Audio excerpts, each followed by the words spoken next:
What's up, hungry ones? Welcome to the Corner Munchers podcast. I almost said live cast, but we're not live anymore. So before we get to that, I am Johnny. And I am the only. So first things first, let's announce this. Until further notice, the Corner Munchers Sunday live cast is no longer going to be a thing. Between spending time to do a little bit more production on it, between audio, video, etc.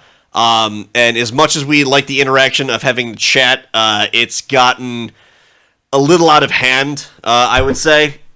Right, Mitch? Yeah, we get trolled a lot, and I make bad decisions. Yeah, it's really, like, I would love to have, like, the chat interactivity, but the problem is, on Twitch, when you put talk shows in the what you're doing, you automatically just open like throwing blood in the water. That's exactly it. And you open the door of the stream, and then the stream goes under the bridges, and then the trolls come out. Yeah, it opens the door for all of them. It's ridiculous. So yeah, we're putting that to the side. We're not done streaming whatsoever.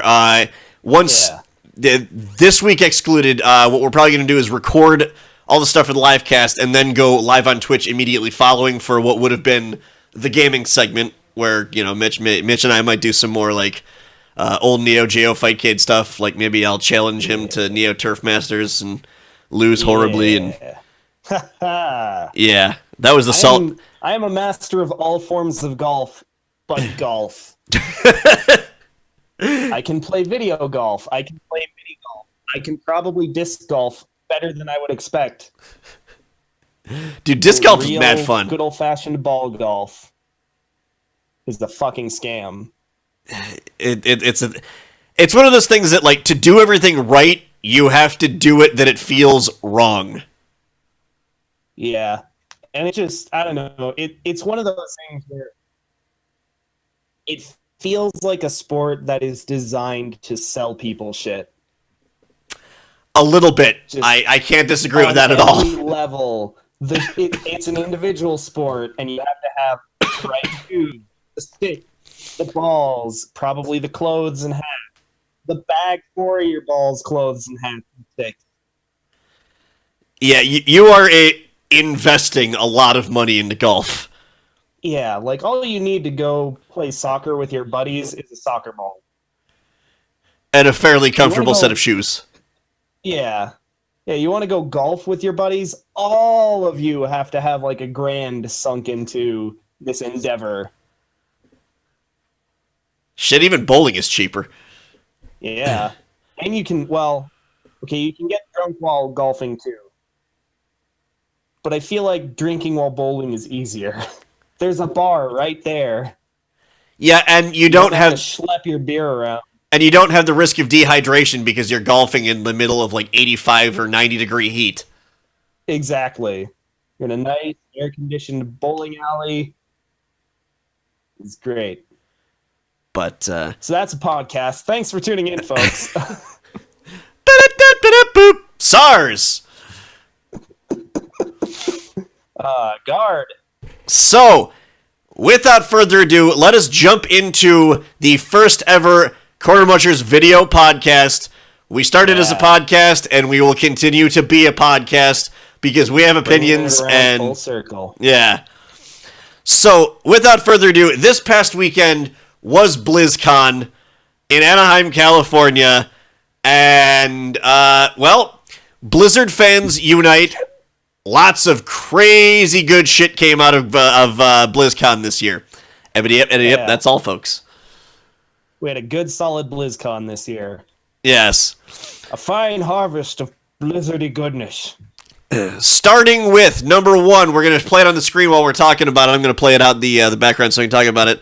Number one, a new hero for Overwatch in Moira. She is a support class with some DPS background.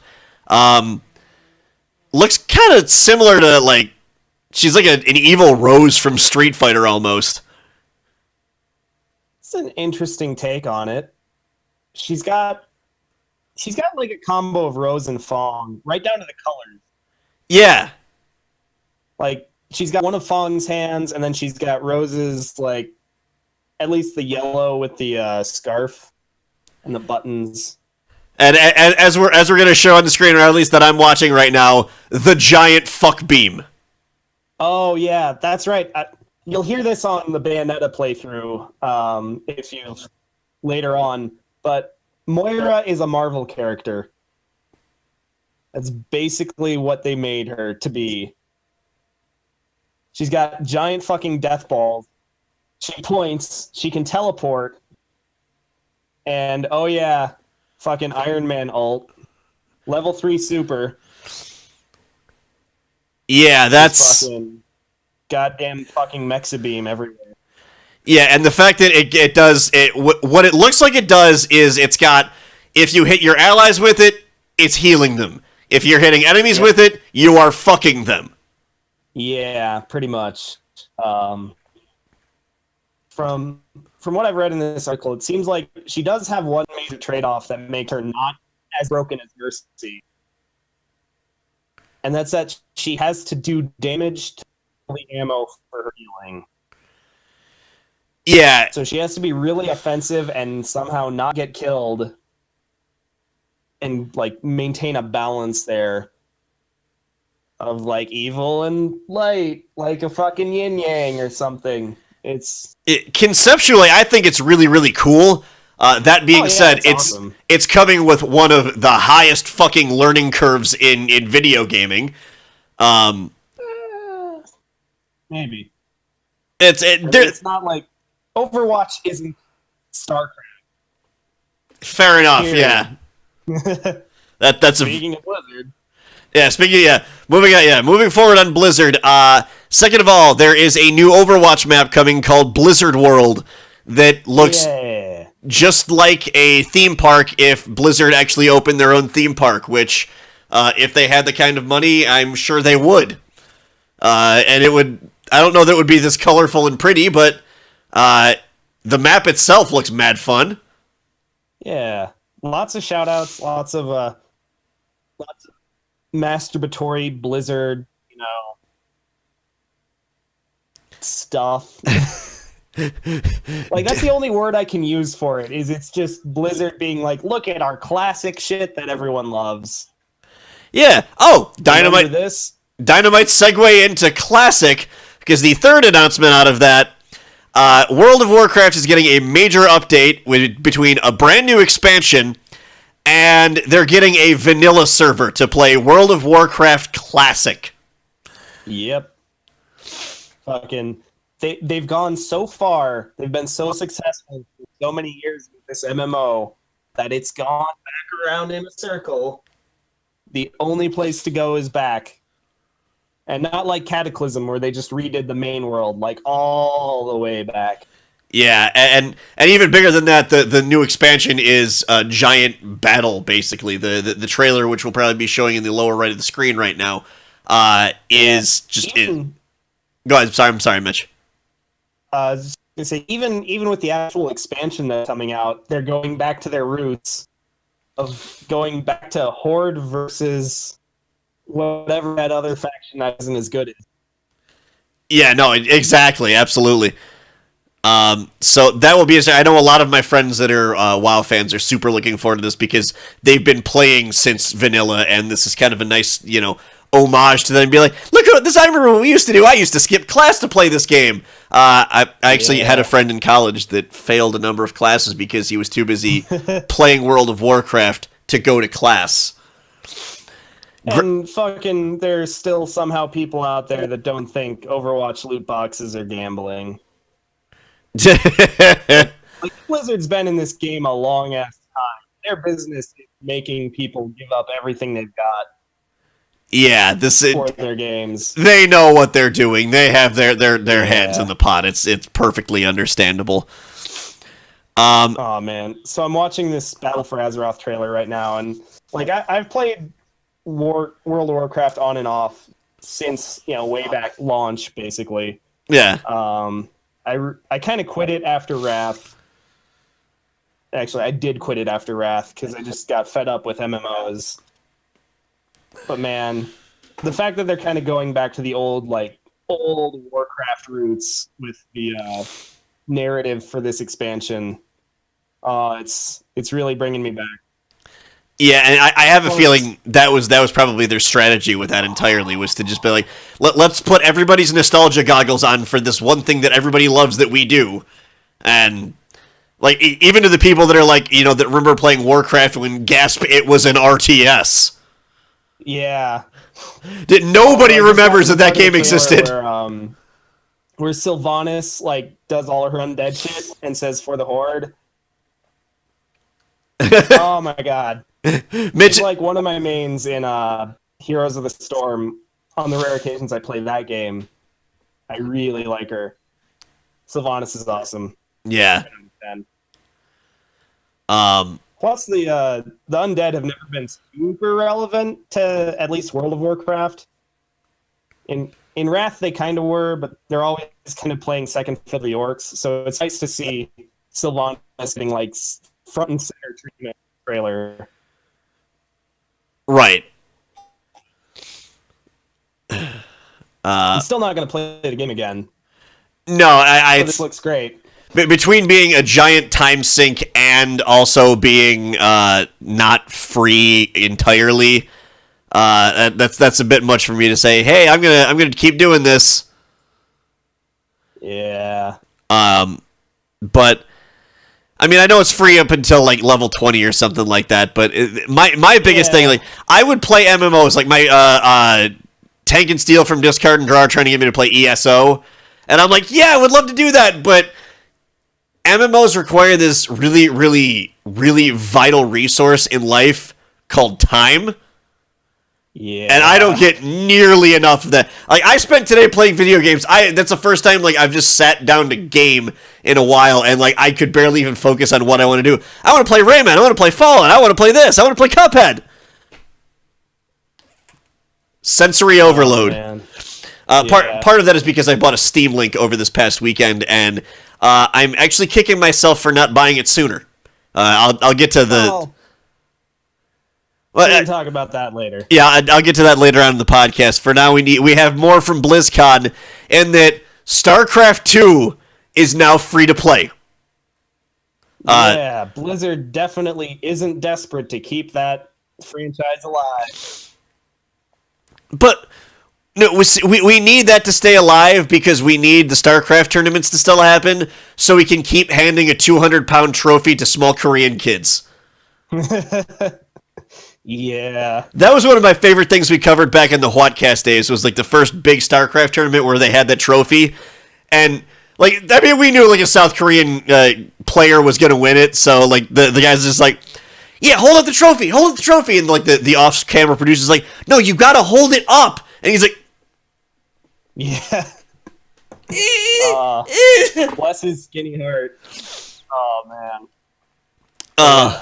And there's kind of a caveat to StarCraft. It's essentially whatever expansion or level, because there's 3 versions of StarCraft 3. There's Vanilla, Liberty, and then Heart of the Swarm. And I think there's a third one.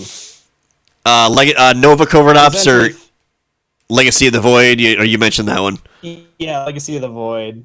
I think what's going on is whatever version you have, you get upgraded to the next one for free.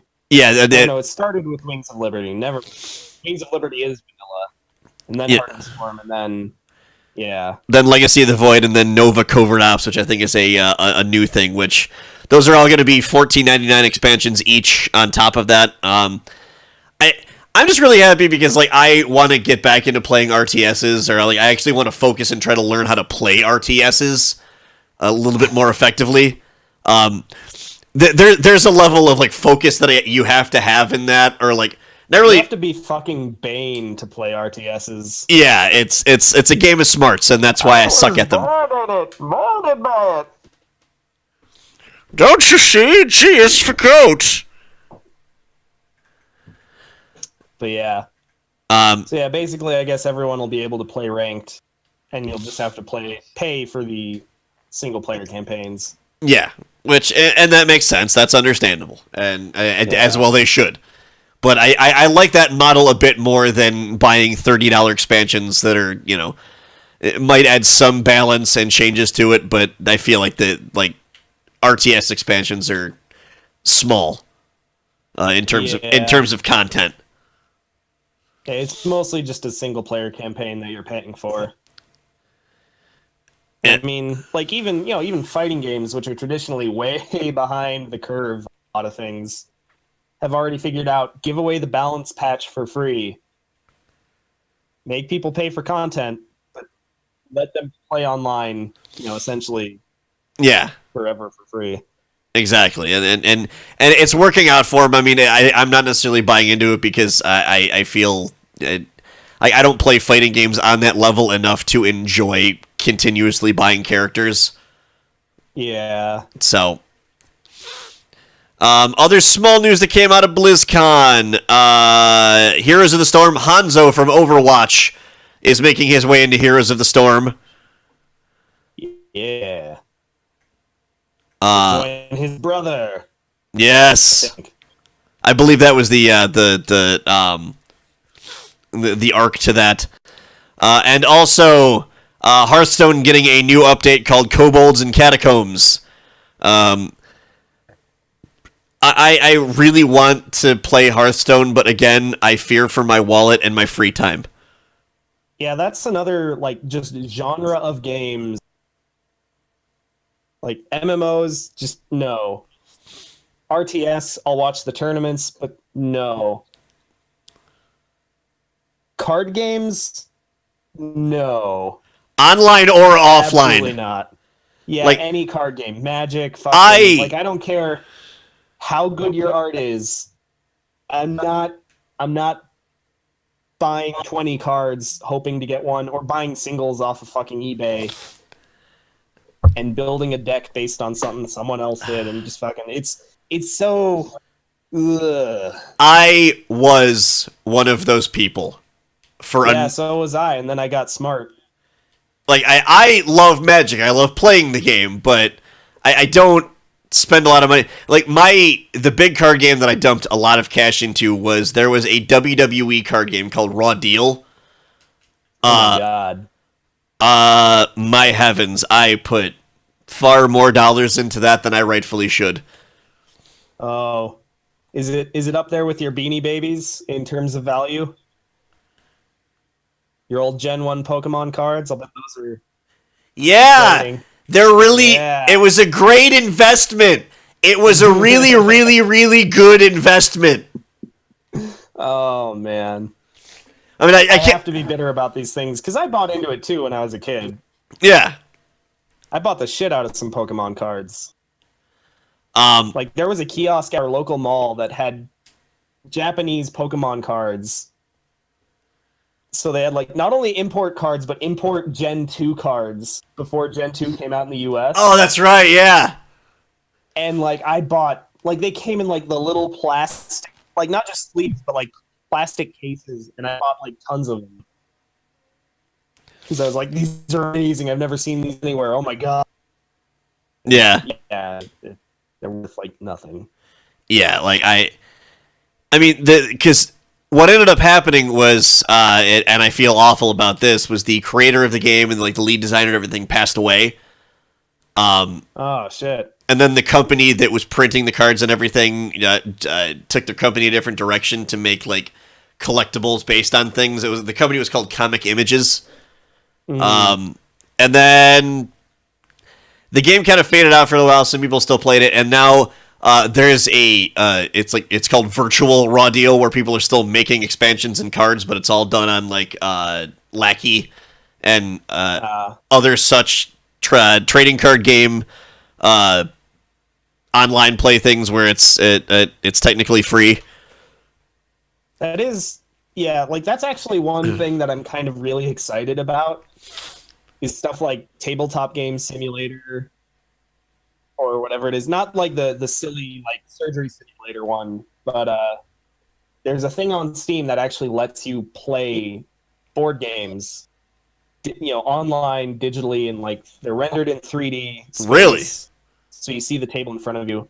Yeah, And like it's just a thing where somebody has to build the game within the engine, but it's designed, it's like RPG Maker essentially. It's made to be very approachable. Oh, okay. So actually, my Great Black Monolith is in there. Kingdom Death. Oh yeah. The box is this fucking wide. Yeah. Hold on. Box is this fucking wide. You had to wide angle to describe it. Yeah. Like, I haven't even built the minis that came with that game, and I probably never will. Because again, that precious resource called time. Yeah. I don't have enough of it, and I got to be careful how I spend it. Yes, especially the game's already, it's in Steam. So if I really wanted to play it someday, I could just play it with people in Steam. That's yikes. All right. Yeah. So one thing that took place at BlizzCon this year was the Overwatch World Cup, or who gets fed to South Korea first. Yeah. However, the United States was unfortunate enough to draw them in the first round. However, everyone thought the U.S. was going to get chewed up and spit out. Boy, were we wrong, because my God, what a show they put on. We are the land of beef jerky, my friend. And gobstoppers. And fucking, like, ridiculously sour... Well, actually, ridiculously sour candy in Asia. But Red Hots and fucking atomic fireballs. We are not so easily consumed.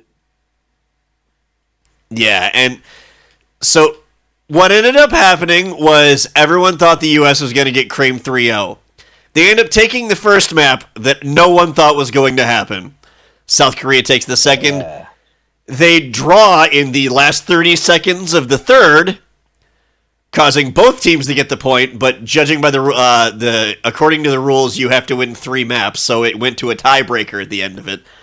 Because the South Korea takes map 5, then they went to the tiebreaker where that was when South Korea realized they had to stop playing with their food and just turned on the juice.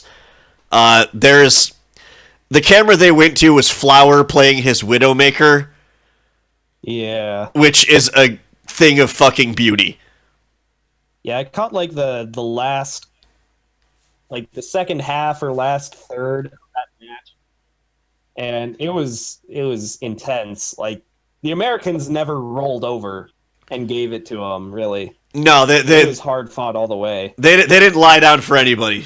The Heartbreak Kid doesn't lay down for anybody. But what that entire broadcast though gave me hope for was how pretty that the Overwatch League is going to be that starts in January.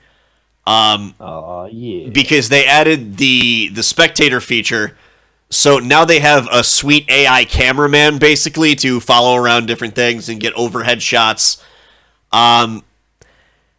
Like I said, I wasn't super pumped about the Overwatch League until I watched the World Cup and realized how entertaining it is just to watch Overwatch.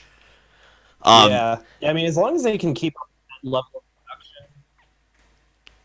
Yeah, and I feel like they should. I mean, I don't think it's going to be like big stages and renting out arenas every day for this because... yeah, not that necessarily. I'm talking about just like the presentation of the gameplay, like mixing the actual player cams with, a third party, I guess, omniscient cam that can, kind of look down on the match. That's a little less chaotic. Yeah. Having like the overhead view of the map, stuff like that.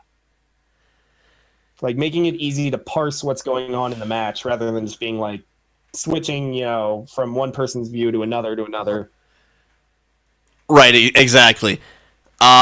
Especially since there is going to be quite a number of games being played over the course of this league. It stretches from January to July. Each of the 12 teams, it is a 12-team league that is not just centralized in the United States. It also features 2 Asian teams and London. So Europe and Asia are both represented. One thing that I find interesting is they specifically say Asian teams, because one's obviously going to be South Korean. Yeah, it's I'll get to the teams in a second. I'll once I cover the.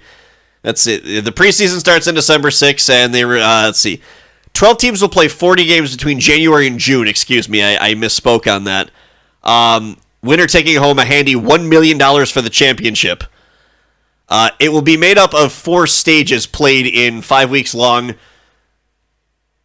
5 weeks long. I should have practiced this before I went on. At the end of each stage, there will be a small playoff based on the team's record during that period. Winner takes home $125,000. 10-day break. Next batch of games begin. Where did it go? So if you the 125,000 is another thing that kind of sticks out to me. Like they've got a lot of loot box money to throw. Yeah, exactly. Like that's probably what's funding this entire thing. Yeah. Yeah, okay, there it is. 3 matches a day, 4 days a week. That's what I was looking through, Wednesday through Saturday. Yeah. And yeah, as I said, the teams represented are all over the place, spanning the entire world.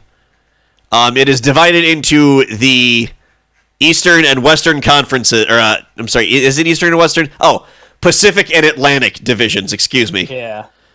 So, in the Atlantic Division, it is represented by the Boston Uprising, the Florida Mayhem, which, Boston, Massachusetts, Houston Outlaws, Houston, Texas. Florida, it just says Florida. Which could be Miami, it could be Orlando, fuck if I know. It's a team of 6 Florida men. Oh my god, can they all be like Florida Man, the Twitter? God, I hope so. Oh, dude, I would be on board with that. Somehow they play a team of just 6 Junkrats. Like, there's an exception in the rules for them to just play 6 of the same character. No other team can play multiple characters. But they can do it. Because they're RPing. It's perfectly fine. It's okay. It's okay. They're the Florida men. Let's make it happen. So let's see. Florida Mayhem, Houston Outlaws, the London Spitfire, the New York... London, England, not London, Canada. Yeah, exactly. That's important to mention that they're the only international team in the Atlantic. The New York Excelsior and the Philadelphia Fusion. I feel like they missed a great opportunity here. They could have spelled fusion with a PH. And I'm looking at the page and it has an F. Oh, that's a good... Yeah! I mean... well. At least the logo itself is representing fusion with the atomic... Orbit, like the electron orbit things, yeah.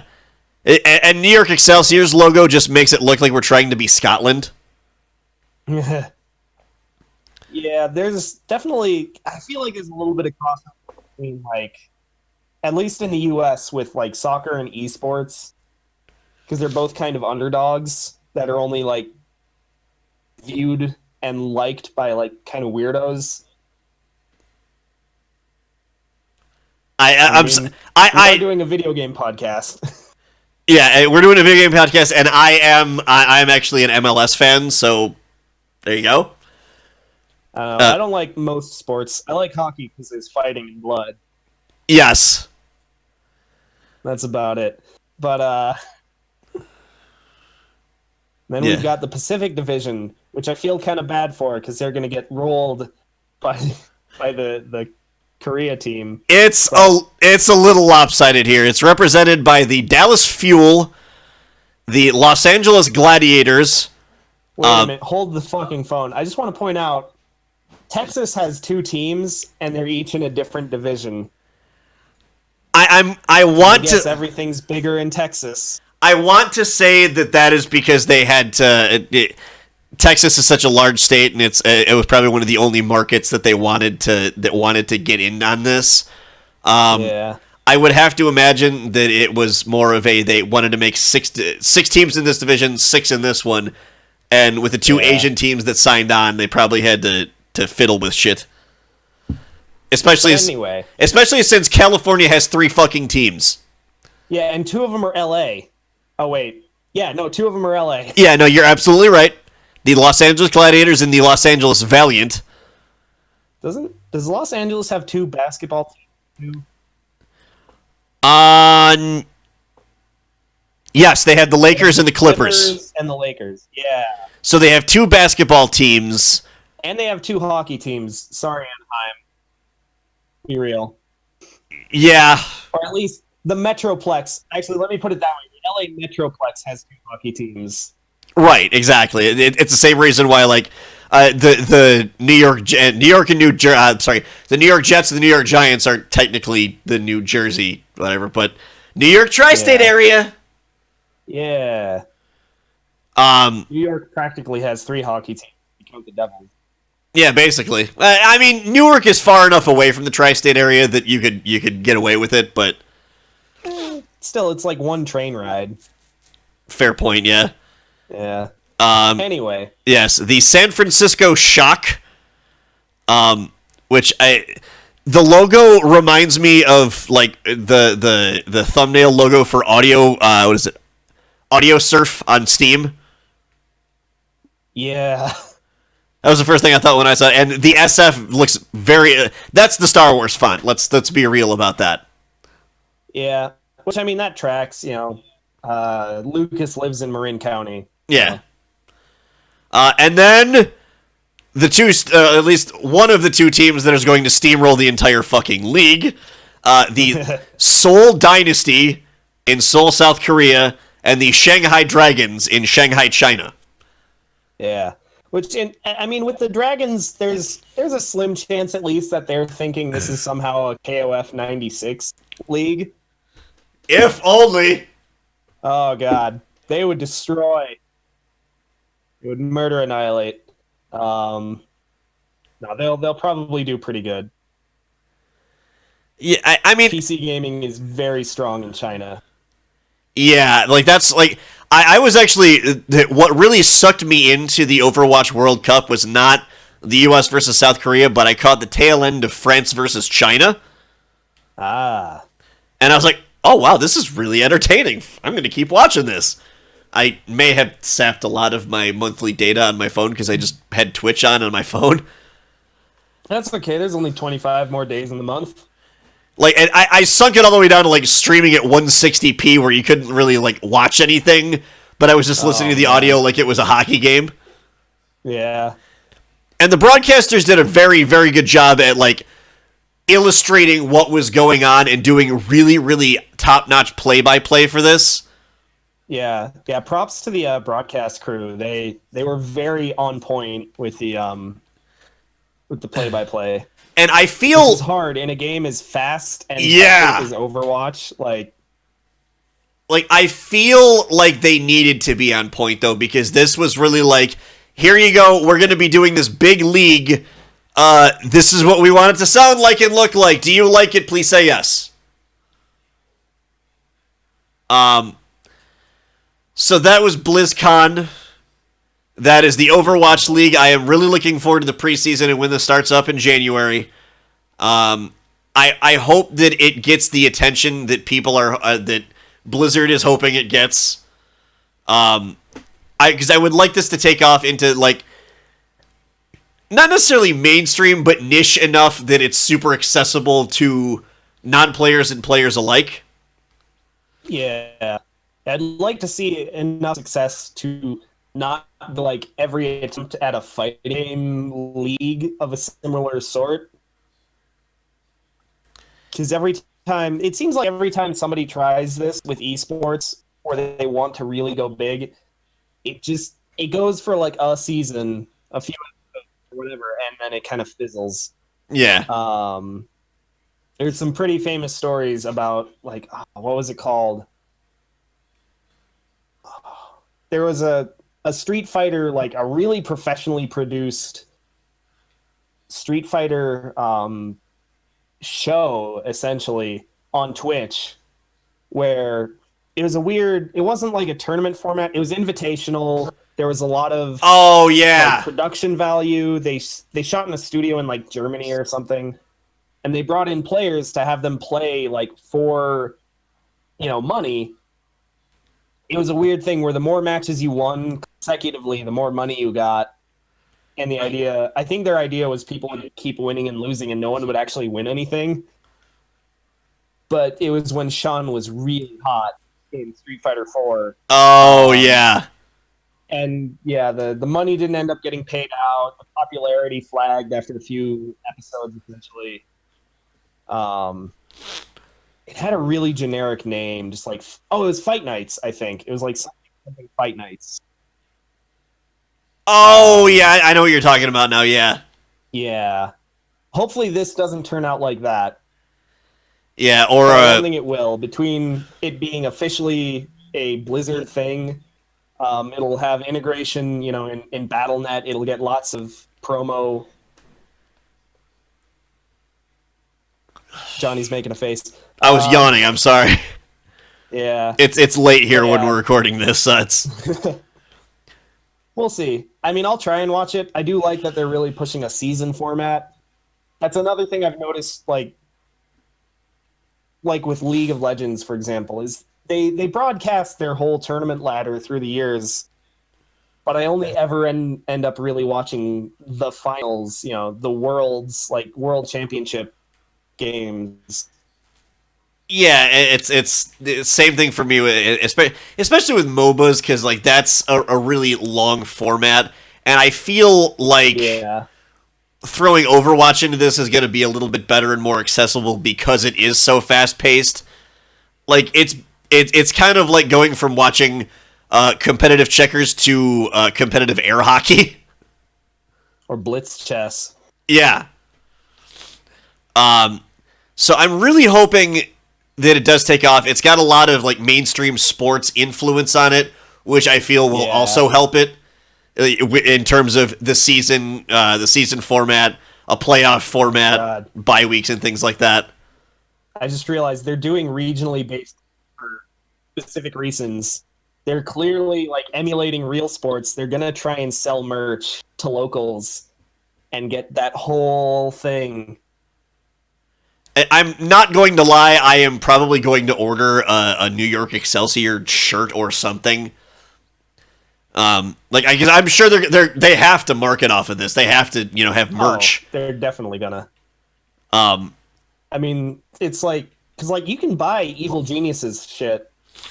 Yeah. Oh yeah. But Evil Geniuses is just kind of this thing on the internet. I think for me at least, they're just a bunch of people on the internet who play games. I mean, if I heard about a Reno Evil Geniuses or whatever Reno fucking esports team, I'd be a lot more inclined to buy their shit. The Reno Brothel Hounds. The Reno Pussy Hounds. You're I'm gonna buy that fucking jersey. Yeah, it's like a pink cat with its tail straight up in the air. Hell yeah. Oh, man. Oh, we have fun in these shows. This is why Vegas gets pro teams and we don't.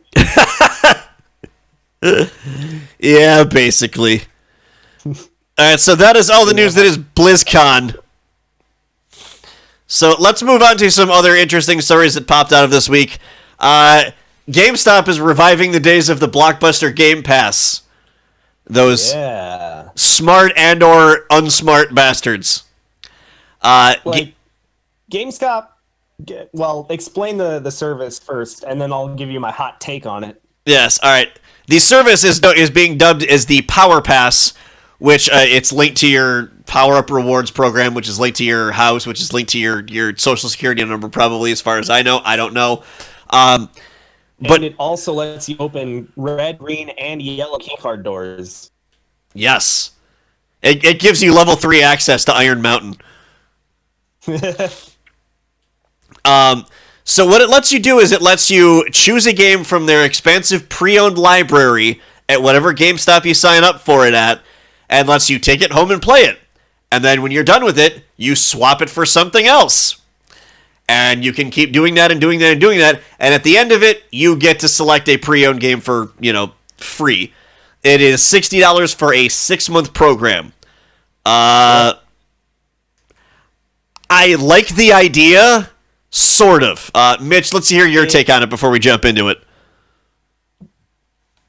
What this seems like to me is GameStop is desperate to get the unloved, the unwashed, the fucking like Kane and Lynch 2s of the world, the fucking obscure Wii U games. Max Payne, as far as the eye can see. Yeah, Assassin's Creed, whatever fucking knockoff game. It's their attempt to get all of those games off of their shelves, even just for a day, just to get them out of the store for a while. They can spend, they can put more shelf space towards more interesting stuff, and that kind of feeds into my what's the word? Nervousness? No, the thing is, I feel like if I was going to sign up for this, along with everybody else who signs up for it, any pre-owned copy of like a Nintendo game, period, would be gone immediately. Like the moment they open that up, people would already have like the game in hand and be ready to go. Fucking Kirby's Rainbow Curse, whatever, fuck it, something. Yeah, or they just hold on to it and then take it for $60 at the end. Those games are going to disappear immediately. They're going to be gone. They're going to be in the wind. All that's going to be left, like if you just walk in the middle of this first period that people can go, it's going to be,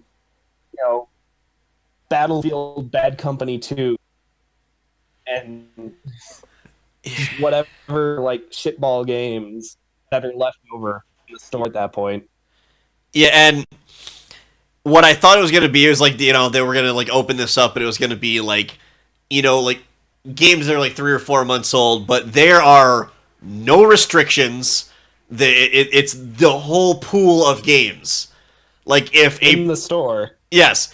Like my GameStops around here are outside of a Walmart where things fall off of the truck fairly regularly. Fall off. So if there's a pre-owned game, or if there's a new game, it will be pre-owned in of 2 days. Oh, yeah. So that being said, I will be playing a lot more new AAA titles that come out in physical copies because there will be a copy of it there. Also, it'll let me catch up on a few things. I personally will be signing up for it because whenever we need content for anything, and like captured content anyway. Specifically, I'm sure there's already copies of Marvel vs. Capcom Infinite up there. Oh yeah, definitely. I can't wait for this to start now. Like I can finally play my Mario Kart 8. Yeah, if you can find one. Yeah, it's true. Although pretty much every GameStop around here does have at least 1 or 2 of them. Like I said, as soon as this opens up and people have it, like it's gonna get snapped up. Yes, the program begins on November 19th. So I'm not sure what day this is going to go up during the week, but it's November 5th recording this. So in 14 days, shit hits the fan. Yeah. Oh, heavens, it starts on a Sunday. But it's before Black Friday. So there's that. Oh, yeah, that's right. It's like... Is it? It's the Sunday right before. Oh, yeah, it is. That will be something interesting to see whether this is going to work out in their favor or blow up in their face. I feel like it could work out for them, honestly. I mean, I think overall it'll be good. It'll be profitable for GameStop. They're going to make $60 off of everyone who's signed. And I mean, since they can track the games via the subscription, they're not really going to lose money. I mean, they're probably going to lose a little money off of it, off of people like taking stuff. But I feel like that's going to be pretty small compared to the amount of games that they're going to get rid of and the amount of money they're going to bring in overall. Right, because I mean, honestly, with this, what I think from a business standpoint that I think they're gunning for is, yeah, people can take take games out, swap things. You'll have one pre-owned game. What they'll want you to think is like, wow, I really like this. Go in and just pay the money for it. Yeah. Theoretically, that could or would work. I hope it does. I wasn't even thinking about that angle, honestly, until you brought it up. And that's just another avenue that they can make money off of. Yeah, because in all honesty, it's like what Blockbuster used to do for the video game industry. Like, I don't want to spend $60 on a cartridge I'm not sure I'm going to like. Let me rent it from Blockbuster. Pop, wow, this game is great. I'm going over to the whatever game store now. Yeah. So who knows? You'll probably find some weird hidden gems. Yeah, and if nothing else, like I can just start writing bad Wii shovelware for no reason. Yeah. But moving forward in the news, Mitch sent me a story while the World Cup was going on, in all capital letters with the headline, "All hands on fucking deck." Mitch, would you like to tell us about this? I am so happy. This is he's doing so many years of fandom. He's doing spinnies in his chair about it. Not too many spinnies though. I've got a cable. But yeah, Arc System Works announced they are opening a North American branch office. Finally. Oh god. I've been playing these goddamn games for like 13 years from this company. And they're actually growing and establishing a foothold, and it makes me so happy. Especially because it means they'll probably start dubbing more games. Yes, which is localizing more stuff. Yeah, which is fairly important since you mentioned that you're not really a big fan of the voices in DBZ. Oh god, yeah. We'll get to that. Wait your fucking turn, mate.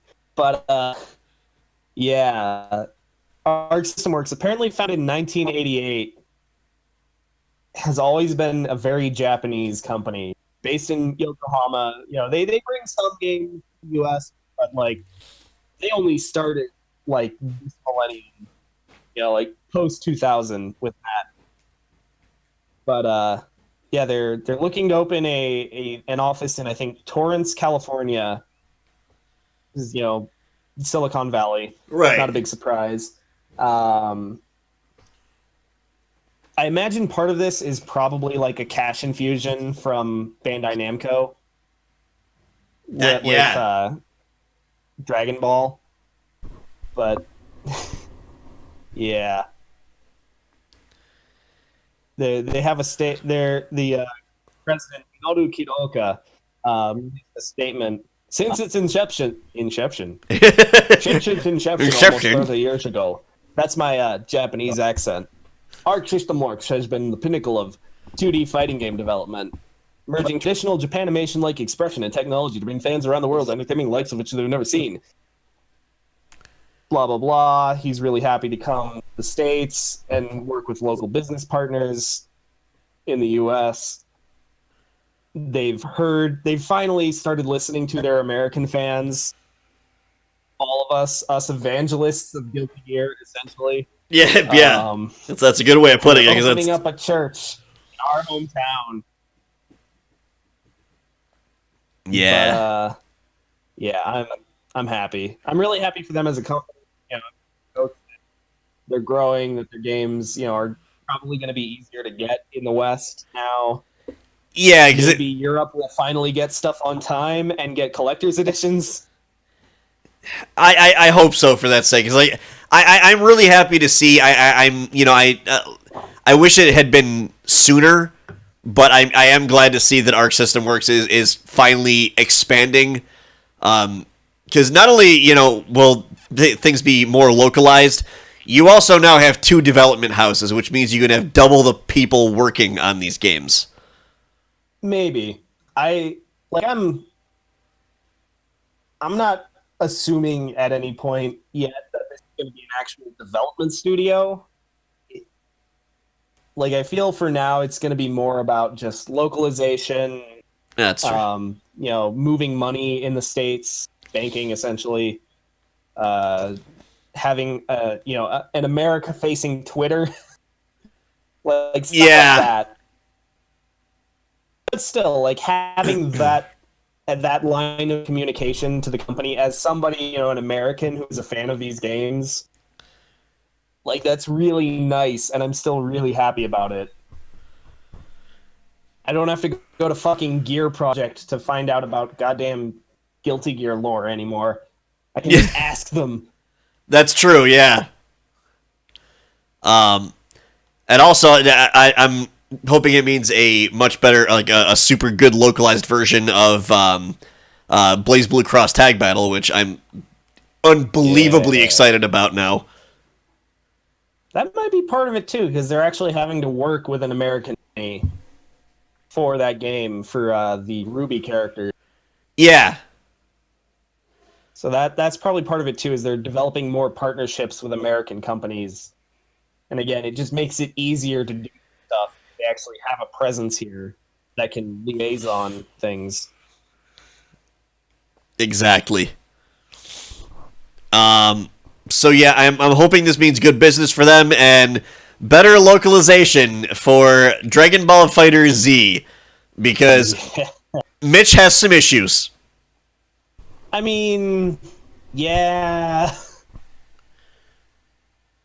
He's like, as we segue into this story.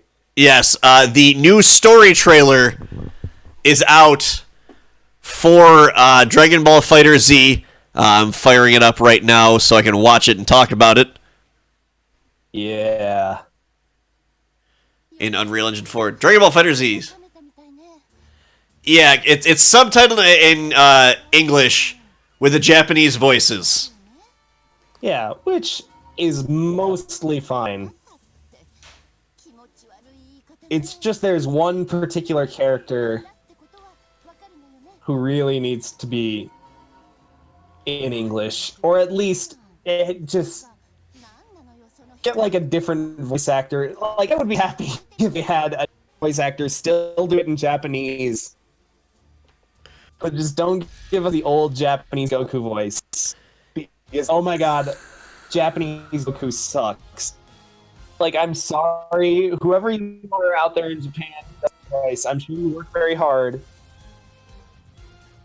but you're not very good. Yeah. And as like an American spoiled by the English dub of Dragon Ball Z, like, that's a really weird thing to say, I know, but I think I speak for most American Dragon Ball Z fans when unequivocally the American voice is better. Like, it just is. It's more expressive. It's easier to listen to. It's a better fit for the character in a weird way. Because, like, I get it. The Dragon Ball, it didn't really hit in the States until Z, and Goku was a little older and more grown up. And he has a little more mature voice. And he comes from that era of anime dubbing when the key to acting was yelling really loud. Yeah. And it works really well for Dragon Ball, because the characters yell really loud. And when you hear the Japanese voice for Goku, which I believe is unchanged from original Dragon Ball when he was a kid, like, you heard that, I'm pretty sure Johnny and it just got to the point. Yeah, it was short and it's short and punctuated. Yeah, not like enthusiastic, not like raw in your face anger. Yeah, this guy is summoning his fucking chi, project it in a giant dick beam of fiery death at his opponent, and he's going It's like I was joking with Johnny. It's like he's making coming sounds. Like, this is his own face, and it just doesn't work. Like, if you're gonna blast your energy, be dramatic about it. Oh, fuck, that hurts. Give me that fucking hard, screamy, like goddamn, Kyoji fucking old school shit. Like, I will say, talking about the gameplay aspect of the story mode, though, having a map of the story of, like, go to here, go to here, go to here. I wish, like, Guilty Gear and BlazBlue had that kind of thing. Oh, God, yeah. I'm really excited about the story mode in this game. Speaking of dicks and sex, Android 21 is thirsty as shit. Oh my god, girl. Like, just build you a fuckbot. I mean, everything, she couches everything in terms of, like, meals and food and being, like, oh, their screams and this and that, they're gonna be delicious, and I'm just like... Like, there's a head shop up the road that has rabbits. I mean, you can go ahead and buy one of those. You'll be all right. Yeah. Just the way she talks, like, I get what they're going for, but it's so close to just her being thirsty as hell, which I found funny in the trailer. But yeah, I'm really excited. The story mode looks like it's actually going to have a gameplay element to it. Gasp. Shocking. Yeah, like it's been so long since Arc has made a game that actually had a playable story instead of a cutscene with dialogue options. Yeah, or a visual novel. Like, I'm just like, oh my god, that's right. You guys used to make games like this. And I mean, it seems like there's going to be an RPG element to it.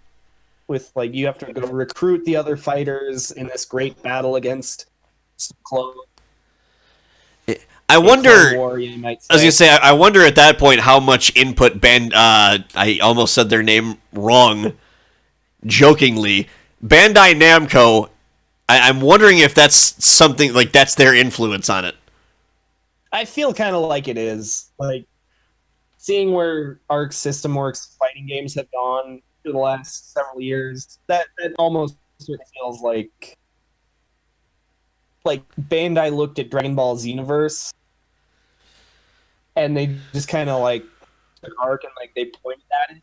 They're like, yeah, people like this game. People really liked this game. Go. Hint, wink, some of this. Nudge, rub your face in it. Yeah, give it a single-player mode that people actually want to engage with. Yeah. But, yeah. So January 26th, 2018. And I am actually, the more info that comes out of this about this, the more excited I am for it. Oh, yeah. And I like when a game is going to have hype, and it looks like it's going to deliver from everyone that's gotten their hands on it on the beta. I wish that could have been us, but unfortunately it didn't pan out that way. Well, the good news is if you pre-order the game digitally, you can get it. That's very true, and I'm... I'm not going to go buy like the $300 collectors. Actually, we should probably talk about that. People are a little weird and a little mad about things going on with Dragon Ball FighterZ right now. You only get access to the digital, or you only get access to the beta, the open beta, if you pre-order digitally. And one of the collector's editions, like the really expensive collector's edition, doesn't come with the DLC. Like, you actually still have to buy the DLC characters on top of the collector's edition.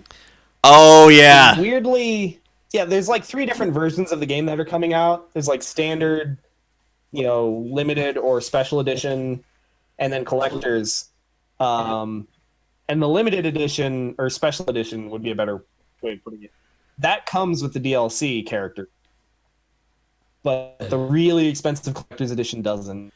Yeah, and that's very, very strange, especially since it comes with, let's see, 3 art boards, the exclusive steelbook, a 7-inch Goku statue. Yeah. And the stupidly large box that all has to come in. Yeah. Yeah, like I'm not super into collector's editions like that, so I'm probably gonna skip this one. I might get the special edition, but I'll probably end up digitally pre-ordering the game so I can get into the beta, and then also getting a physical edition. Yeah. Because I'm not gonna front, I fucking love Arc System Works games, and I'm still gonna give them a shitload of my money. I'm gonna make it rain on Daisuke Ishiwatari, but I'm gonna scale it back just a little bit because Bandai's kind of getting in there a Yeah. little and getting just like, hey, DLC, we know how to manipulate people. Not to say like some of it, like Arc knows what they're doing too. They know how to sell DLC characters, but yeah, Yeah, exactly. it's a whole. But Probably pre-order on Steam and then get a physical edition for PS4 yeah, and play both. yeah, that's probably your best bet. Yeah. Plus it'll give you a chance to gauge the community a little bit and figure out which one's a little better to play online with. Yeah.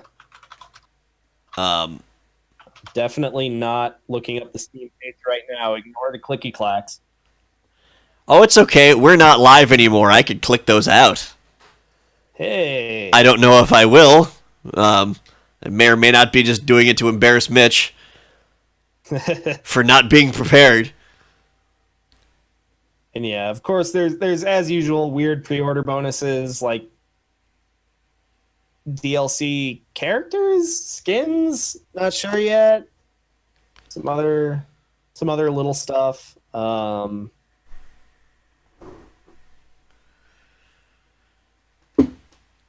Okay, so this gets even weirder. The Steam versions of the game, the FighterZ edition, which is the like special edition, comes with the 8 DLC characters, and the Ultimate Edition also comes with the 8 DLC characters, and the anime music pack and commentator voices. So it's only the physical Ultimate Edition that doesn't come with the DLC. It's like it's punishing you for buying physical editions at this point. I almost feel like it's a mistake. Like they literally forgot to put the flyer, the little slip of paper in there, and it's too late. I have a feeling that you're right about that. Yeah, there's really nothing else that it could be. I feel like an oversight like that has to have been a mistake because why would they not have the DLC and like the super expensive version? Yeah, and people are unhappy that like from day one they're already saying there's going to be 8 DLC characters, all this DLC you can get. It's just kind of the way games are now. And that's not great. That's that's where I've gotten with that argument. It's like that's the gaming market now. Like you're gonna spend $60 for your base game and then $30 for expansions. But at least it doesn't have loot boxes. That's absolutely right. I mean, it might have fishing, but you can't spend money on fishing. Oh, fishing is so much fun. If any of you remember the fishing from Guilty Gear Xrd, that's essentially a loot box, but you actually have to earn the in-game currency to it. Yeah, exactly, and not spend your own money on it. Yeah.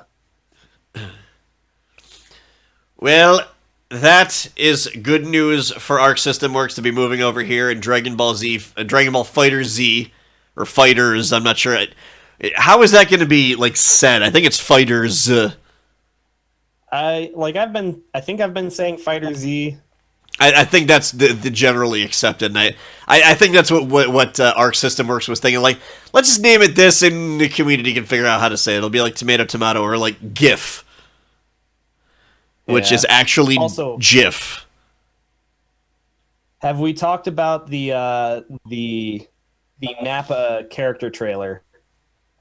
Yes, we did that, I believe, on our last livecast. Feel like we talked about Ginyu. I don't think we talked about Ginyu, though, no. Are you sure? I think you have. I feel. Oh, no, you're right. So let's talk about Nappa now. Yeah. Motherfucking Nappa. So... Everybody's favorite. Quick, it's another one of these little 30-second trailers that they've been making for the characters. Are you putting it on now? Yeah, I'm watching it right now. I feel like we talked about this because I remember I was talking about the I big... think we talked about Ginyu. Oh, no, it was Ginyu. No, we talked about this because I remember he has a little guy that, like, you can hold him in place. Maybe. In either case, I just have one reaction to this trailer.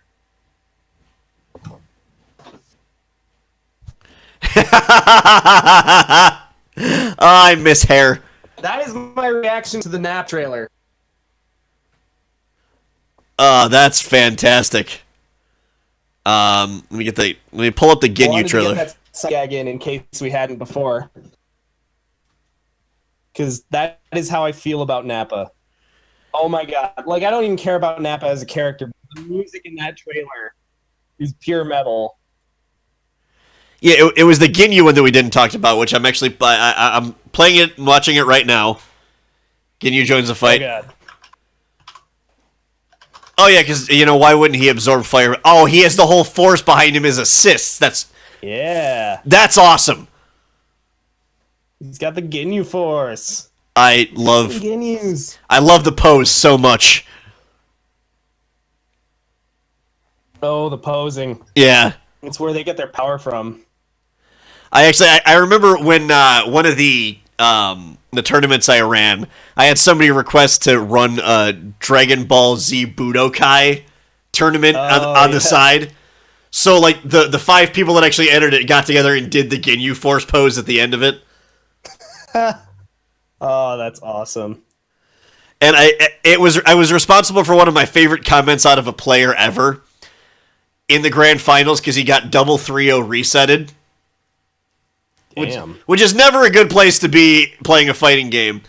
And I remember I was like, dude, what happened? You were doing great in the tournament. He's like, well, he started to remember more and more of the game as I started to remember less and less of the game. To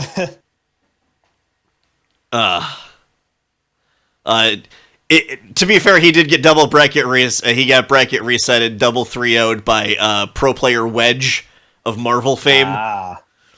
Yeah. So, yeah.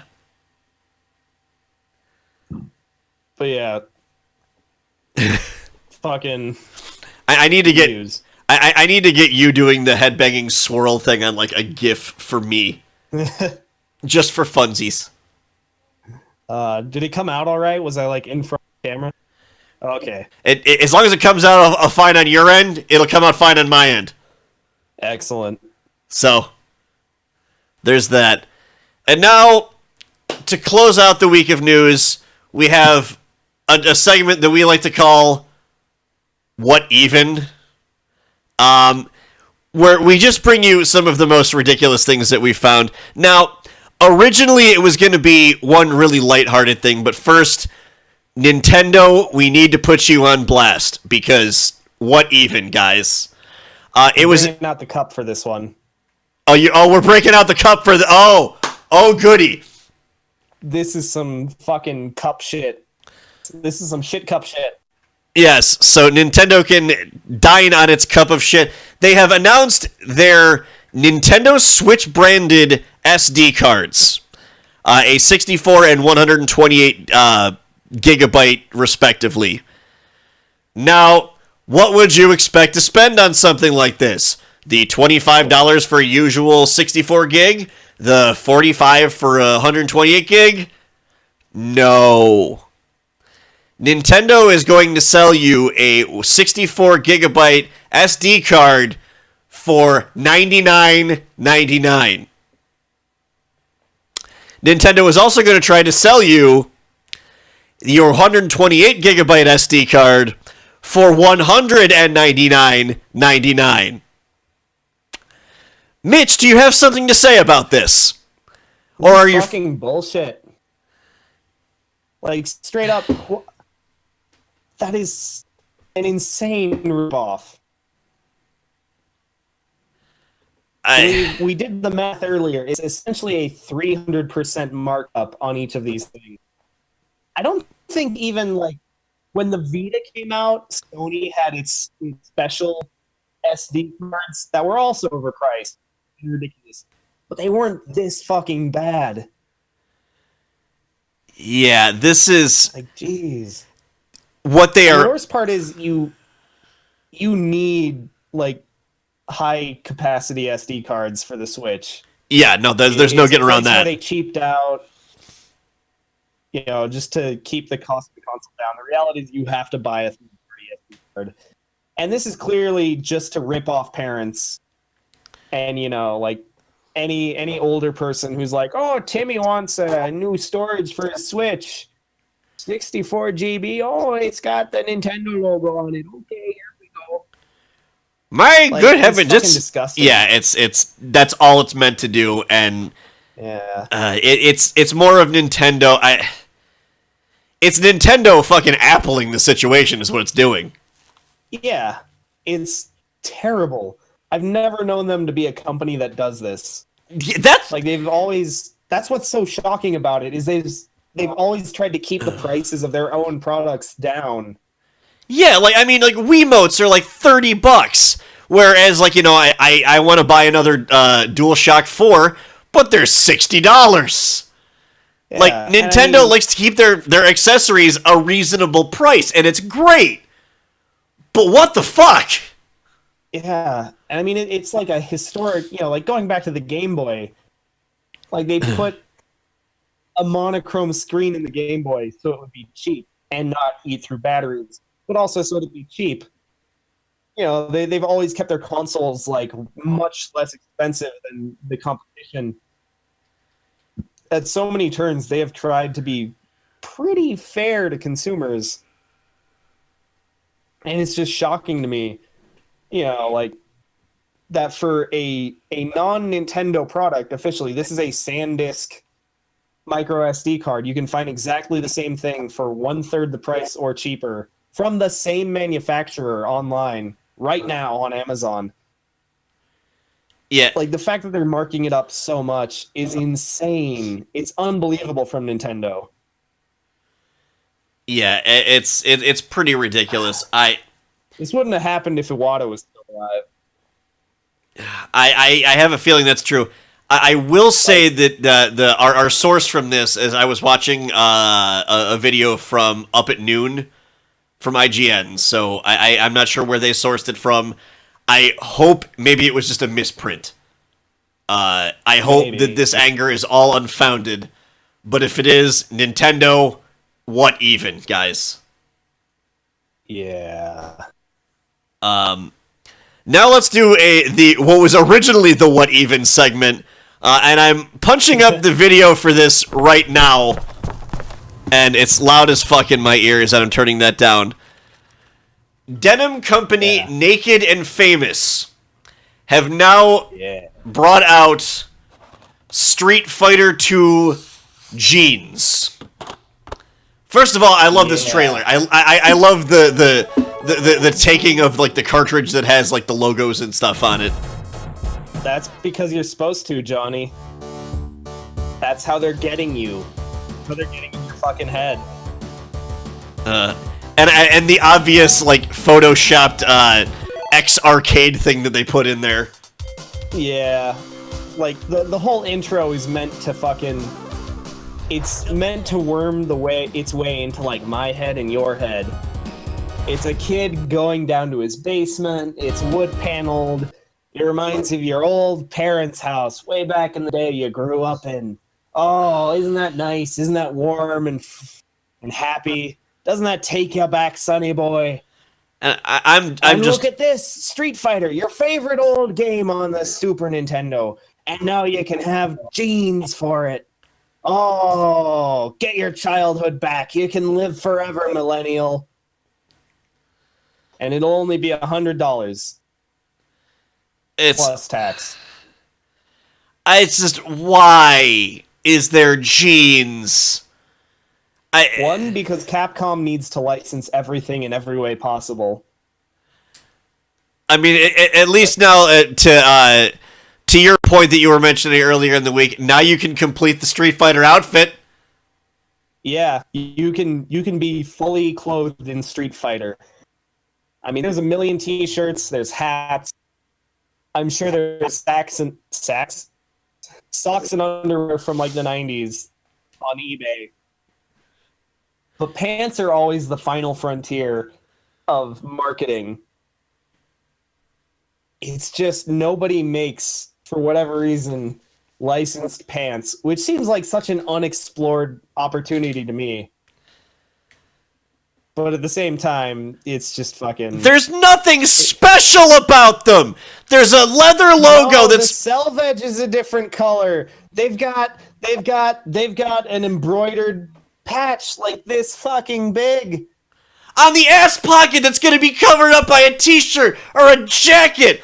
And the designs are on the inside of the pockets. Like, if you want to show somebody that you got to unzip your trousers, pull out the pocket thing and show them, look what's on my pants. Meanwhile, your dick's hanging out.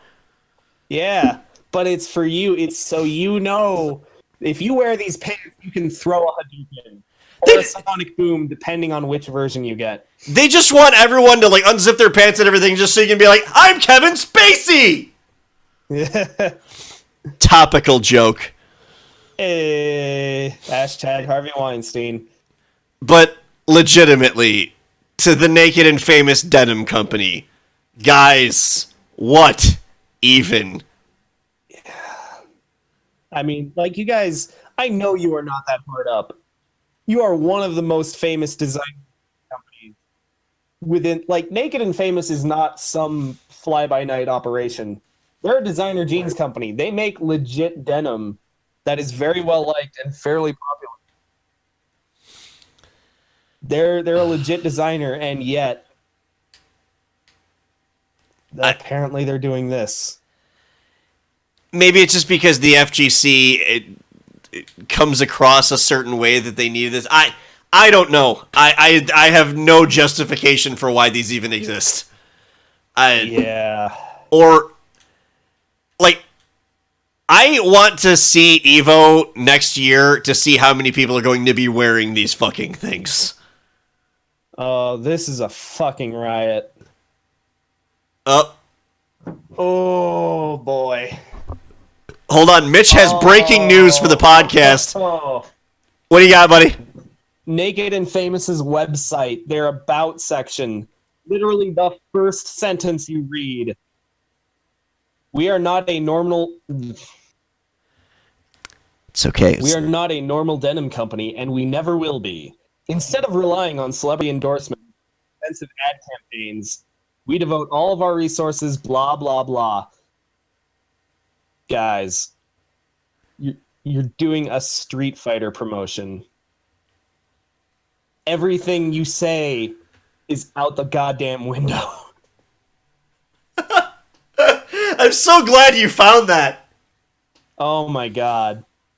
The brand name Naked and Famous is a satire of our celeb-obsessed culture.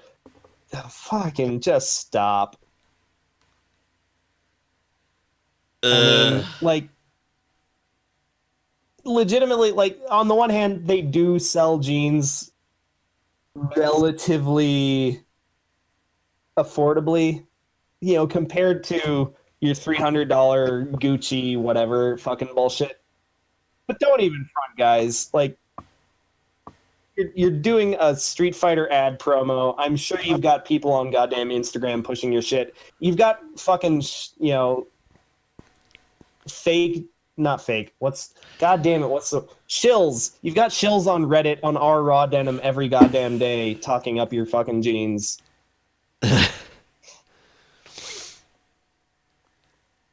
Guy, as far as I can tell, they're an American company. They seem like they get their denim from Japan, so maybe that's part of it. That's maybe. That does sound like your average California hipster about section. Yeah. It's just hilarious that they're so high-minded about themselves. They're doing a goddamn video game thing. Like, it's just stop, guys. Yeah, this is. It's so goddamn fake. Yeah. I So mean, that said, they are good jeans. I've Might buy a pair. like I wouldn't buy the. I don't know if I'm going to buy the Street Fighter pair because I don't know that it terribly needs to exist. But I mean, I have a drawer full of jeans, and like I am a connoisseur of the denim, but there's nothing different about this. It's going to be $20 more just because it has the Street Fighter name on it, and that's what drives me up the fucking wall. Yeah, like I'd consider buying a pair of Naked and Famous jeans. But oh man, they put the goddamn video right on their fucking homepage. Of course they did. Fuck these guys. Oh my god. Well, with that, I think we've thrown enough shade at the denim. So that's going to bring our first ever video podcast to a close. Thank you so much for joining us. We appreciate it. If you guys like what you see, leave us a comment down below and let us know how we're doing. Like, share, and subscribe to the channel as always. And when you subscribe, make sure you hit that bell so you don't miss a video. Follow us on social media at Quarter Munchers and on Twitch at Quarter_Munchers. Till then, I am Johnny. And the arcade... And that thing... Oh, sorry? That thing I said about $300 jeans, yeah, there's their $150. Fuck these guys. The arcade is closed. Bye, guys.